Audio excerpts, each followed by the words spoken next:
Juste avant de commencer cette vidéo, je vous préviens qu'il y aura 4 parties. Donc j'ai pas encore choisi des dates, mais les prochaines parties sortiront très prochainement. Donc voilà, on va parler de One Piece, mais pas que, il y aura des petites déviations aussi. Donc je vous laisse découvrir tout ça, profitez bien et bon visionnage les gars.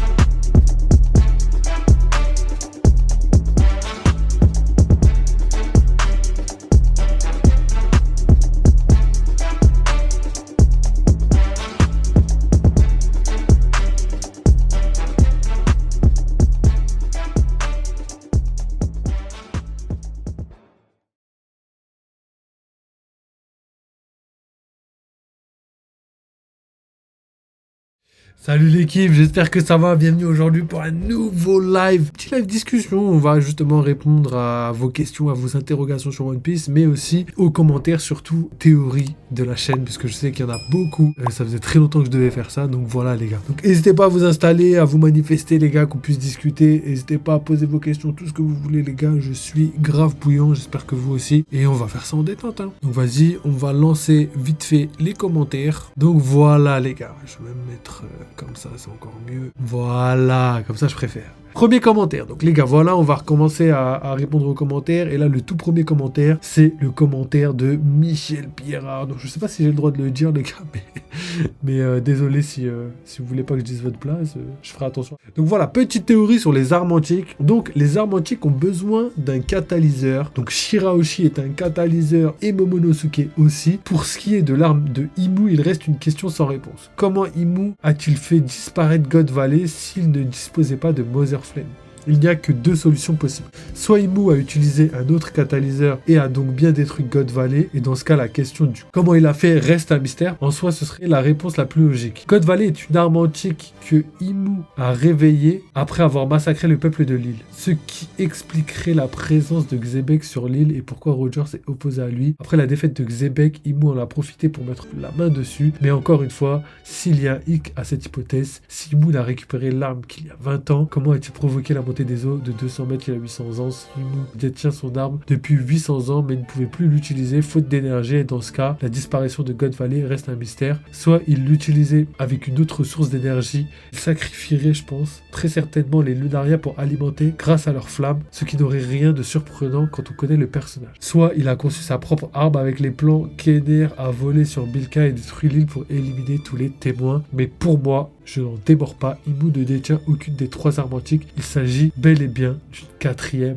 arme comme l'Arche Maxime. Donc voilà, très très intéressant et très marrant, parce qu'en fait, à chaque fois qu'il donne un argument, il le démonte 2 secondes après, c'est trop marrant. Donc pour retracer un petit peu les événements, effectivement, il y a une grosse interrogation sur ce qui se passe un petit peu au niveau des armes antiques. Qui a les armes antiques? Qui sont les armes antiques? Vous connaissez mes théories sur la chaîne, je vais pas les redire. Je mettrai même ma vidéo en haut à droite, si j'y pense, comme ça au moins vous aurez tous les événements. Mais vous voyez un petit peu que pour moi, les armes antiques, ce sont des personnes humaines, en tout cas les 3 armes antiques. Et pour moi, il y a d'autres armes antiques qui servent justement de contre-mesure pour pallier à ça. Photo, t'es un goth, c'est toi le goth. HP Mousse, bienvenue à toi mon ref. C'est quoi le thème ce soir? Bah écoute, ce soir, live discussion. Donc on va discuter, n'hésitez pas à me poser des questions sur One Piece ou même autre chose, hein, n'hésitez pas. Et en même temps, je ferai des petits réponses aux commentaires à YouTube, parce que voilà, j'avais promis de le faire, donc pour la team YouTube, je ferai un petit effort. Donc voilà les gars. Et là justement, ça parle des armes antiques, donc on va essayer de répondre à ces interrogations. Donc voilà, 3 armes antiques. Pour moi, les 3 armes antiques, c'est pas des armes antiques type arme genre brute,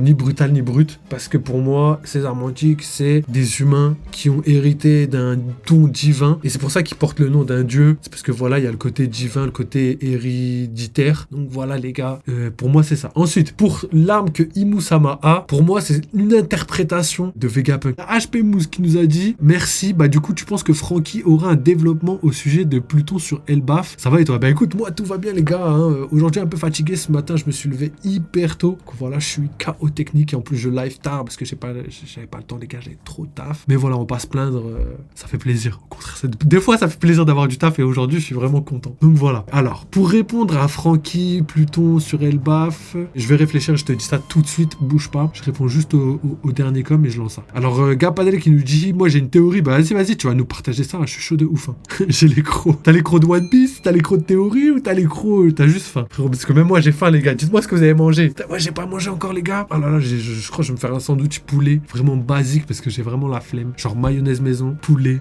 Je sens que je vais me régaler. Là, j'ai déjà hâte de ouf. Raconte pas ta vie. Fais tes théories. Ouais, je commence pas. Commence pas, gars. Allez, commence pas. Je veux pas faire de théorie. C'est quoi là, je vais raconter ma life, les gars. Bah, vas-y, les gars, aujourd'hui. À part le table, j'ai rien fait. Franchement, j'ai rien fait. J'ai tête dans le guidon. Je me reposais hier. Du coup, j'ai pas live. Et aujourd'hui, tête dans le guidon. Donc voilà, les gars. Non, je rigole. Vas-y, je vais répondre à la petite théorie. Et je reviendrai après sur la théorie de Jean-Michel. Donc, pour Francky, est-ce que Francky aura un développement au sujet de Pluton sur Elbaf? Personnellement, c'est intéressant que tu dises ça parce que j'avais pas réfléchi à ce lien qui pourrait lier un petit peu Pluton et Francky. Déjà pour moi Pluton et juste le Sunny, déjà il y a des liens qu'on connaît peut-être pas encore, qu'on comprend peut-être pas encore, mais potentiellement que le Sunny a des héritages de Pluton et qu'on ne sait pas. Genre par exemple le coup de burst, le canon laser, tout ça pourrait être en fait des armes qui datent de l'époque étant donné qu'on n'a pas vu d'armes similaires pour l'instant.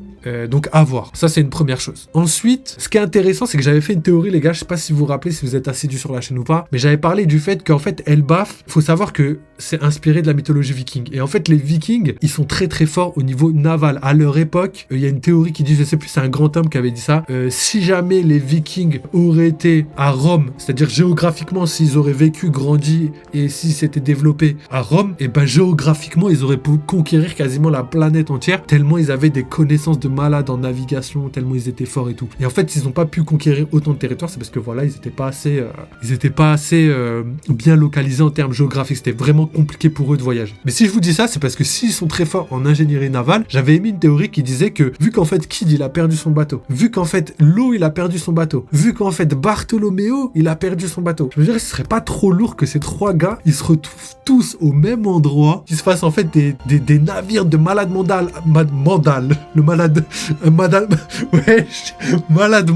j'ai dit. Ouais, ce serait un truc de malade mental que les Vikings lui construisent tous des bateaux en bois datant et qu'en fait ils rejoignent la flotte des Mugiwara. Déjà, ça augmenterait le level up de la guerre de la faim, machin, vous avez capté. Ce serait un retournement de situation légendaire. Et en plus de ça, vu qu'en fait les géants, ils sont tous gigantesques, pour eux construire un bateau pour les humains, c'est comme conduire, ouais, ça y est, je m'en sors plus. C'est comme construire des maquettes, comme si nous, humains, on construisait des maquettes. Du coup, en fait, ce serait beaucoup plus simple pour eux de construire des bateaux pour des humains. Et en même temps, je verrais bien un petit glow-up du Sunny, ou je sais pas, une petite arme en plus, ou je sais pas, un agrandissement. J'en sais rien, quelque chose qui pourrait faire en sorte que les bateaux glow-up, tu vois. Ce serait un petit peu le côté glow-up des bateaux. Donc ça, pour moi, c'est une théorie intéressante. Et là, vu que tu viens de parler de Pluton et de Francky, je pense sincèrement que le lien entre les deux, là, ça pourrait faire une dinguerie de malade mental. Franchement, je pense que ça pourrait être un truc de ouf. Ça, on verra. Chose à creuser, ça. Ça, chose à creuser. Donc, je vais lire un petit peu le chat.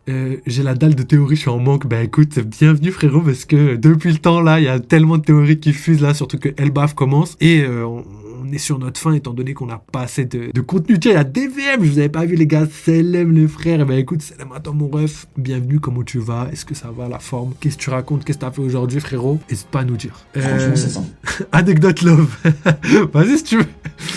Si vous voulez encore des anecdotes love, je vous en sortirai. Mais moi, c'était une anecdote de la honte, c'était pas une anecdote love. N'hésitez pas à les regarder. Si j'ai le time, pour la team YouTube, je vous la mettrai là-haut. Mais en fait, c'est une anecdote qui est disponible que pour les membres. Donc malheureusement... tu vois, on fait comme on peut, tu vois, il faut récolter les fonds, là. Ou sinon, sur Twitch, elle est encore dispo, donc n'hésitez pas à y aller. Ok, je me dépêche, ça je connais, ça, les petites commandes vocales, ça veut dire, allez frérot, on a envie de savoir la suite. Ok, joli. Alors, honnêtement, je regarde la plupart de tes vidéos, et t'es un bon. Tu parles à moi, Gapadre? Tu parles vraiment à moi là? Il va pas le voir de la merde. Ça c'est pas Gapadre. Excusez-moi monsieur, qui êtes-vous? Vous avez subtilisé le compte de Gapadre. Veuillez lui rendre s'il vous plaît parce que je ne connais pas cette personne. Je ne vous connais pas monsieur. HP Mousse. Tu veux distribuer des mandales carrément. C'est ça frère. Des théories de malade mandal. Ça va rester ça. Alors je te passe le salam avec ta tête de Wapol. Ah, frérot...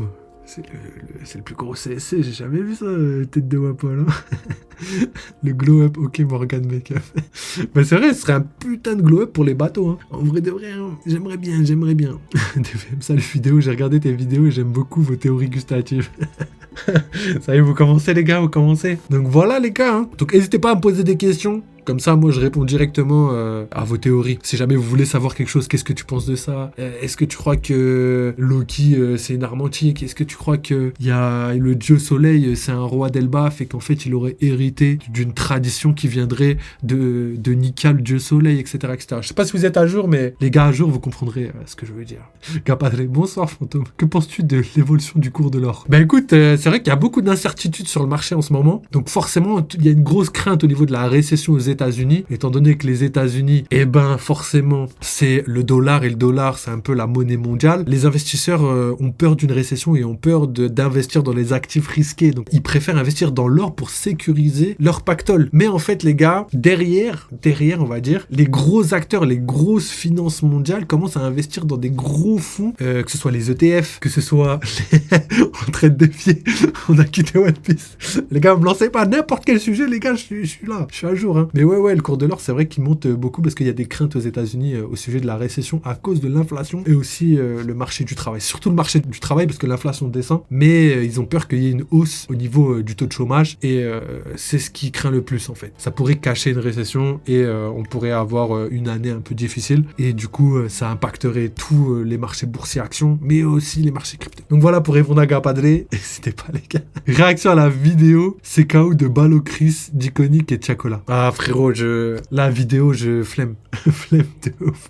Vidéo, ouais, je vous ai déjà dit les gars. Si vous voulez que je réagisse en vidéo, vous allez sur le Discord, vous allez dans le salon, vous me dites voilà, j'aimerais bien que vous réagissez aux vidéos. Par contre, en plein live, comme ça, la flemme de lancer et tout. En plus, faut que j'aille vérifier 2-3 trucs, histoire de savoir si c'est pas chaud de ouf ou pas, tu vois. Faut quand même que je sois au courant, sinon, je suis pas sûr. Donc voilà les gars. Si vous avez pas d'autres questions en attendant que vous réfléchissiez, on va passer au petit commentaire de Jean-Michel. Que Jean-Michel le frérot. Donc voilà, il avait parlé des 3 armes antiques et il avait émis plein d'arguments et de contre-arguments pour dire que voilà, d'un côté, l'arme antique que Im-sama posséderait entre guillemets pouvait en être une réellement ou pas du tout. Ça pourrait être une technologie ou ça pourrait être une vraie arme antique, donc à voir. Mais là où je le rejoins complètement, c'est que pour moi, Im-sama a pas une arme antique, et elle a en fait une arme antique, mais de type technologique. Et en fait, les 3 armes antiques de la légende, pour moi, c'est les dieux, entre guillemets. Et du coup, les 3 dieux, c'est en mode le dieu de la mer, le dieu du ciel et le dieu de la terre, Pluton, Hadès, tout ça, vous voyez un peu le rapport. Et du coup, ces 3 dieux, pour moi, seraient en fait des humains qui auraient hérité d'un certain pouvoir, mais en même temps d'une volonté. C'est très cohérent dans le sens où Shirahoshi, il y a la promesse que Joy Boy avait fait à Shirahoshi. Il y a aussi Momonosuke qui, pour moi, est potentiellement Pluton avec Zuneisha. Voilà, la mécanique ressemble beaucoup à celle de Shirahoshi. Et il y a aussi le côté promesse que les ancêtres de Momonosuke avaient fait pour justement ouvrir Wano. Donc voilà, il y a beaucoup de choses là qui en découlent de tout ça et je pense sincèrement qu'il pourrait faire partie des armes antiques. Lui, mais pas que. Je pense que la dernière arme antique se trouve sur Elbaf, étant donné les liens qu'il y a avec le dieu Nika, Soleil, tout ça. On verra, mais rien de sûr pour l'instant. Alors... Armes anti-technologiques, ça s'appelle des armes modernes, chef. Si tu veux, Gapadre, si tu veux. C'est vrai qu'on pourrait dire ça, mais Vegapunk l'a dit lui-même, le futur c'est le passé. Et le passé c'est le passé, je sais pas ce qui s'est passé, vous avez la ref. Ok, donc voilà Jean-Michel. Bah écoute, moi, il y a un deuxième argument qui est trop lourd dans son truc et que je vais retenir vraiment, c'est qu'en fait, il a parlé des flammes d'Elunaria qui pourraient avoir un lien avec Mother Flame. C'est vrai que les 2 flammes se ressemblent, c'est vrai que l'invincibilité d'Elunaria est en rapport avec la flamme, donc c'est vrai que le lien ressemble beaucoup. Et c'est vrai que sur la fresque d'Ener, on a vu cette fameuse flamme sur la lune. Donc...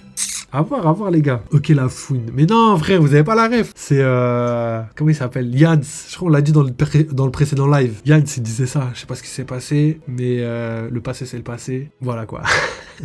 Je sais plus, c'est clic pampan là. Vous connaissez quand même frère les gars. Jean-Mich, force à toi. Non mais en vrai, mention spéciale pour le côté flamme des Lunaria qui pourrait avoir un lien avec Mother Flame. Surtout que Vegapunk a fait des recherches sur notre ami King. Donc franchement, tout correspond les gars. Tout correspond. Donc voilà les gars, c'est terminé pour la première partie. Donc n'hésitez pas à follow, à liker, à commenter si jamais vous avez kiffé le contenu. Les 3 prochaines parties sortiront très prochainement. J'ai pas encore la date, j'en suis pas totalement sûr. Potentiellement il y en aura une aujourd'hui. Et si jamais vous kiffez le délire, il y a le Twitter, il y a le Discord, il y a plein de choses pour récompenser le travail fourni. Et pour la deuxième partie, je vous la mettrai en haut à droite, comme ça ce sera plus facile pour vous si jamais vous voulez enchaîner toutes les parties. Donc voilà, merci encore. N'oubliez pas, vive les jeux vidéo, vive One Piece et à très bientôt.